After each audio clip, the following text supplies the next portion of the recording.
This is the Not So Korean podcast. I am Jason Verney. As you probably know, we started this podcast back in 2021 and used to record this live in UK's Koreatown itself. That's an area in and around New Malden. Yes, that's the largest Koreatown and Korean community in Europe. These days, we bring you such episodes and therefore information and interviews from various places in the world, including Korea itself.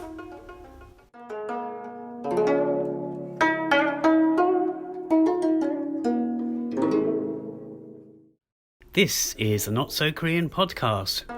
What's this episode all about? Well, primarily it's to tell you about what we have coming your way over this month of February and also into March.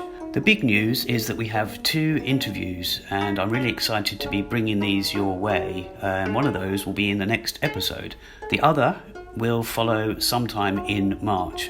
Of course, in between such interview episodes, I'll continue to provide other Korean-related episodes, either ones about Korean culture, specifically or in general, or made up from one of my on-the-fly episodes recorded in Korea itself. Those of you who may also follow us or me on social media may have seen sort of big hints as to who the first guest will be.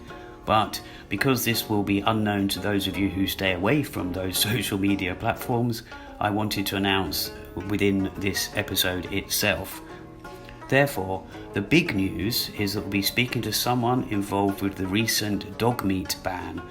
Yes, those recent headlines that you may have heard of and may have seen, they have caught many sort of people in the media industry and of course activists in general, activists for animals in general and the welfare of animals. Well, I couldn't think of anyone better to chat to than Annie Ko. Annie is not only a member of the Seoul-based electronic rock duo Love Exterior, and indeed someone I've known for more than a decade, but also someone who adopted and therefore rescued one of the otherwise, let's say destined for death, dog farms in South Korea. This dog itself, named by Annie and fellow Love Exterior member Toby as DJ the dog, is a bit of a celebrity himself, or at least as far as their social media goes. How that situation of them coming to have this dog with them in their life, how this situation came about will be coming in the forthcoming interview with Annie. What I do feel that I should convey to you, or helpful information I should preempt you with, is a few places or media links which would give you more background as to this issue and this cause. The first is a recent interview in The Guardian. I'll leave links in the description for all these. The Guardian headline is "How South Korea Fell in Love with Dogs and Banned Their Slaughter for Meat." It then goes on to say the National Assembly votes to end trade in dog meat thanks to its canine-loving leaders. There's a lot in that article, so I urge you to read it if you have the time. There's also articles on the Humane Society, the HSI websites, whether that's international, Korean or other links that they're affiliated with. There's also Dogs of Violence Exposed. Now that's DOVE, the Dove Project. But one thing that I watched recently is the documentary, and it's called Nurangi, which is available online, and I can give a link yet again in the show's description. But it's a really good documentary film, an explanation, and maybe an eye-opener for some of you. It was to me, so it's on YouTube and I will provide links to that. Furthermore, speaking of documentaries, there's also a great little video from a couple of years ago featuring Annie, Toby and DJ the dog by the Humane Society of the USA. And quite a few related stories online.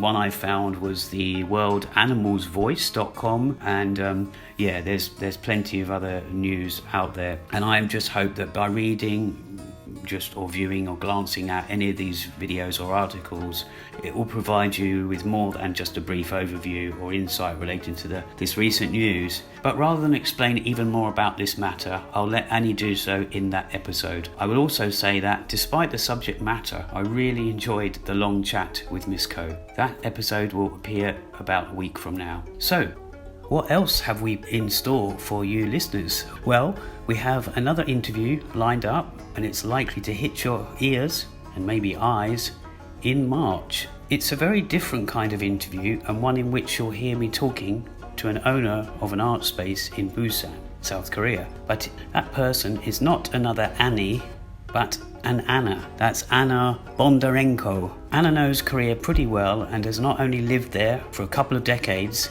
but runs a multicultural open art /print /design studio and art cafe, which is called Naughty Muse Studios in the beautiful city of Busan. We'll find out what it's like living as a foreigner in South Korea, running such a business and following her art and heart and other things. As I say, this will be coming your way in March, and more information will follow on our social media platforms. Again, I'll leave a couple of links in this episode's description. Regarding both Ana and Annie, I'm sure I'll include some of this information in the relevant interview episodes again, which are coming your way. But I felt it was worth announcing all this good stuff. And so, with Annie and Ana in mind and their respective achievements, be it fighting for a cause which pays off, starting a business in another country, namely Korea, and their artistic qualities, I'll simply end this little episode by saying that such interviews and one or two other episodes will surely keep you listeners, and indeed me, busy between now and April. Thanks for listening.